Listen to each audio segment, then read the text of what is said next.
Olá pessoal, tudo bom? Voltando às aulas remotas. A gente vai falar aí. Estou com dificuldade de colocar material aí no Siga, está com um problema no Siga.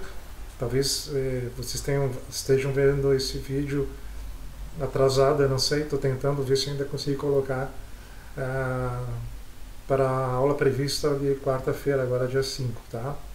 O registro está como dia 3, mas para um ajuste das disciplinas foi colocada essa aula para dia 4 às 7h30. Desculpe, dia 5 às 7h30. Tá? Como é que a gente vai fazer isso? A gente vai colocar os assuntos para vocês, a apostila eu consegui colocar agora, né, para vocês olharem antecipadamente. Eu vou colocar um pequeno vídeo aqui, eu vou fazer outro vídeo de resolução de exercícios, a gente vai ficar umas 3, 4 aulas aí falando sobre flambagem de colunas. O que é flambagem de coluna, afinal de contas, né? A gente estava determinando qual é a resistência dos pilares. Estamos ainda falando só sobre pilares, né? Estamos determinando a resistência dos pilares sobre um carregamento que os pilares têm que suportar. Determinamos como que a gente faz o dimensionamento a partir da carga que eles recebem, como é que eu dimensiono o tamanho de um pilar de acordo com a sua geometria. Porém, existe uma limitação. Eu tenho a carga que ele vai suportar, eu tenho o tamanho geométrico da seção transversal que eu determino pela área, porém eu tenho que ter um limitante aí, que é qual é a altura máxima que o pilar pode ter, tá? Para suportar essa carga. Porque acontece que ele pode flambar para as laterais ou entortar para as laterais. Então eu tenho um limite de acordo com aquela carga que eu estabeleci lá, que ele vai receber, de acordo com a geometria, que é a forma do pilar, e aí eu tenho que determinar o tamanho, ou melhor, o comprimento máximo que ele pode ter, sem correr o risco de flambar para as laterais, certo? Bom, para isso a gente determina uma carga crítica de flambagem, tá? Aqui está como PCR, né? Pode ser FCR, carga crítica, vocês vão encontrar outras denominações. Caso a força que está sobre o pilar, aquela que a gente determina lá, o RY1, RY2, for maior ou igual à carga crítica que nós determinarmos, vai ocorrer flambagem. Se a carga que a gente determinou lá de carregamento sobre o pilar for menor que essa referência de carga crítica, que a gente vai mostrar como é que calcula logo em seguida, for menor, então não ocorre a flambagem. Bom, a flambagem mais ou menos seria esse entortamento aqui lateral da coluna, ok? Bom, o que nós precisamos determinar é o seguinte: nós precisamos determinar que maneira o pilar está fixo na minha construção, tá? E aí eu tenho que determinar um comprimento equivalente chamado LE, ou comprimento efetivo da flambagem LE. Isso em relação à forma que o pilar está fixo na minha estrutura, tá? Por exemplo, se o pilar tem uma borda engastada e a outra livre, o meu comprimento equivalente é 2 vezes o comprimento do normal do pilar. Então, se o meu pilar efetivamente tiver 3 metros de altura, o comprimento equivalente, quando ele estiver fixo numa extremidade e livre na outra, é 2 vezes 5, 2 vezes 3. Tá? Se ele for biarticulado, fixo numa extremidade, como se fosse passante, tá? De um piso para outro. O pilar está passando de um nível para outro, tá? A gente chama de biarticulado. Quando ele for engastado articulado, ele está no solo fixo, engastado e articulado na sua extremidade, comprimento equivalente LE igual a 0,7 do L. E quando ele for bi-engastado, que é a situação que ele tem menos chance de flambar, né, quando ele está firme nas duas extremidades, o comprimento equivalente é igual a 0,5 do comprimento normal. Tá? Então vai ser metade do comprimento que realmente ele tem, é o valor que eu vou utilizar no cálculo. Tá?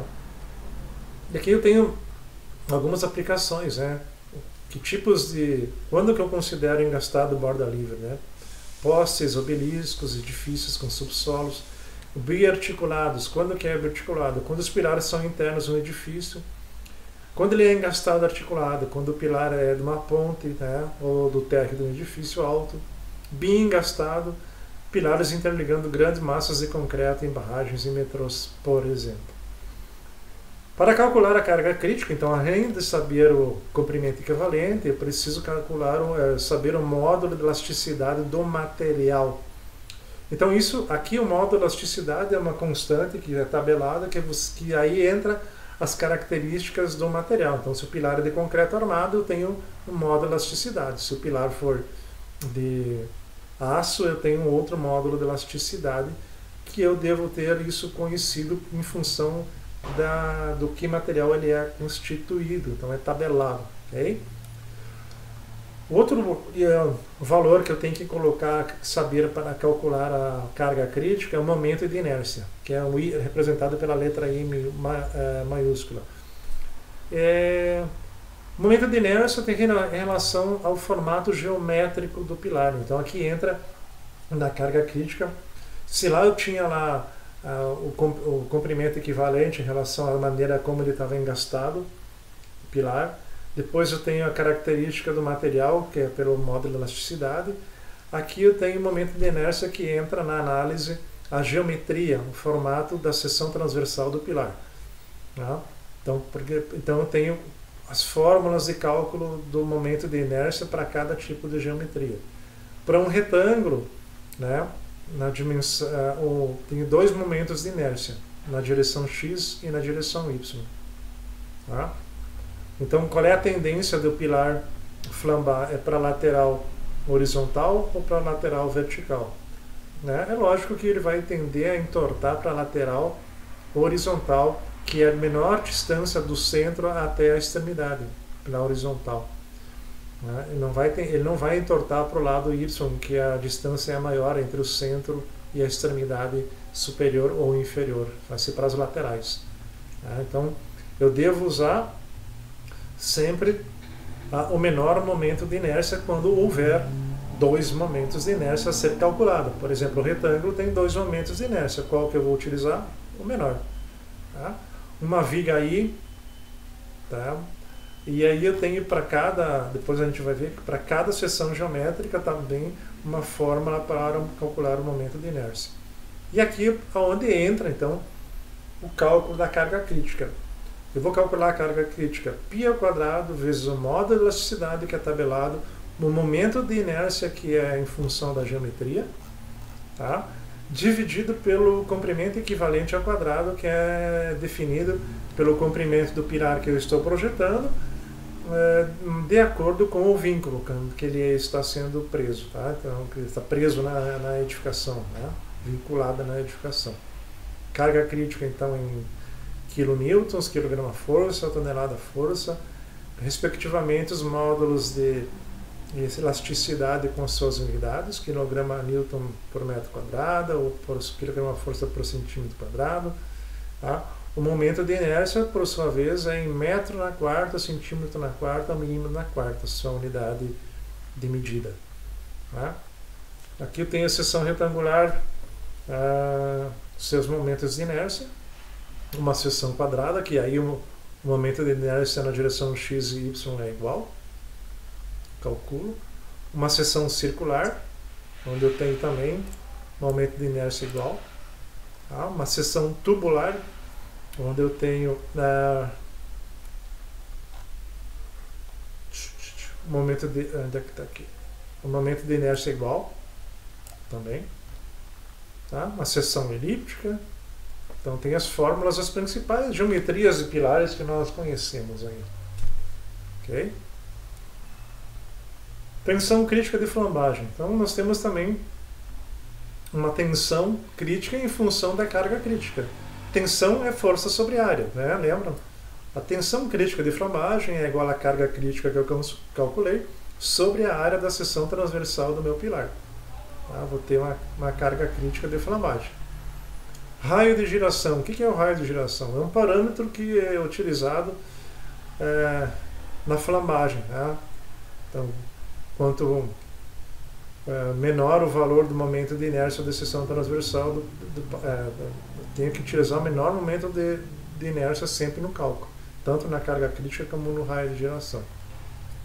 Tá? Aqui tem outro índice, né, que se calcula, mas só para determinar se os pilares são curtos, mediamente esbeltos, esbelto ou muito esbelto, que é o índice efetivo de esbeltez, que é justamente dividir o comprimento equivalente pelo raio de giração que nós calculamos. Né? Conforme a gente não entra muito em detalhes sobre esse cálculo para determinação, né, se o pilar é muito fino, é muito curto, efetivamente, mas é um parâmetro de conhecimento dos pilares.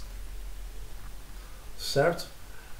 Bom, vamos efetivamente agora na sequência, vou interromper o vídeo para nós fazermos um vídeo de um exemplo de exercício, ok?